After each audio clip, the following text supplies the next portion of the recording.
do vi çdo gjë në mënyrë shumë argëtuese, nëpërmjet quizeve, nëpërmjet lojrave, pra t'ja japim njohurinë teorike fëmijëve në mënyrë shumë të këndshme.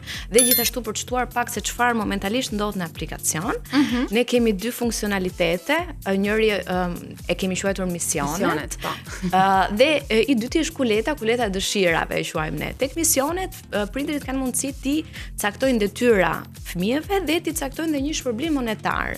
Në këtë mënyrë fëmijët mësohen me vlerën e punës që tham dhe me idenë që për të marrë këto parat që ata i kërkojnë me kaq shumë gur, duhet të punojnë.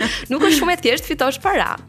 Dhe patjetër misionet duhet të monitorohen nga prindrit dhe cilësohen si të kryera vetëm nëse prindi jep okejn. Pra nuk çdo gjë kalon nga prindi. Mashtruesa të vegjël që mund të thonë prindit unë kam bërë këtë dhe pastaj ama prindrit nuk i shpëton asgjë. Jo.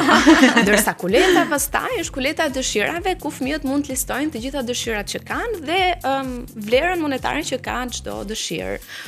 Pra unë dua të blej një libër, unë dua të blej një PlayStation që mund të jetë dhe më e kushtueshme dhe për t'i arritur, për t'i realizuar këtë dëshira, ata duhet të punojnë, të fitojnë para dhe me paratë e kursyer në kulet do kenë mundësi pastaj të.